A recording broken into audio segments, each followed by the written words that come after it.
I think as far as I see this, there's two main issues that this committee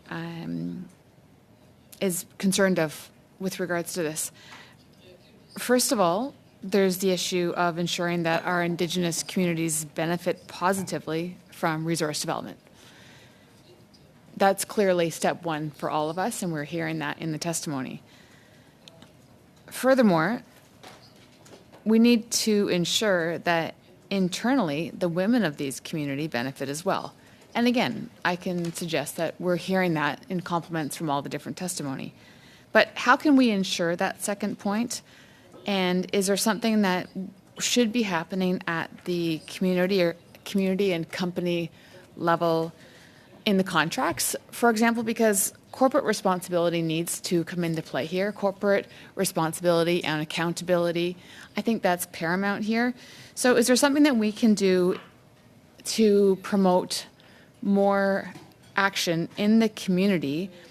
And how can we get more women involved in making these decisions? And how can we involve more Indigenous communities in the resource development of these particular resources? So often we say, oh, funding, but funding equals capacity. When the funding is, I guess, streamed correctly, as we heard today, that's probably not always the case, unfortunately. But I think we need Indigenous leadership. You know, we need Indigenous women need the capacity to advise and ensure that their specialized knowledge, by virtue of being an Indigenous woman, is really a part of the entire process. Now, it's harder when the players are industry and the province, to be quite frank. So how do we ensure that all players around the table are providing capacity for Indigenous leadership to be a part of the entire process? I think that, is it political will? Is it, I'm not sure, but I think funding is a part of that process, and I think upholding our inherent rights, and really, I guess, getting everyone on board. And again, I think C15 and UNDRIP, I don't want to be naive about its reach, but I'm thinking that is a part of how we get there. You mentioned in your testimony that there had been concrete steps that had been taken to reverse the damages that you identified regarding the hydro development in Manitoba. Could you possibly elaborate on what those concrete steps were? I believe what we said was that concrete steps could be taken. They haven't been.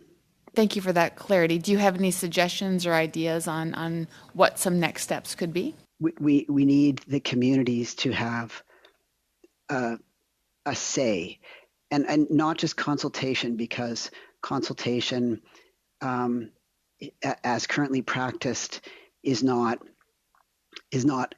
listening. It's just they send people into the communities in suits, and they may give people an opportunity to talk, but it doesn't change anything. They don't change their plans. We need so perhaps, I don't mean to interrupt you, for communities. Maybe one quick thing for clarity. If we can perhaps avoid having people from positions of authority and getting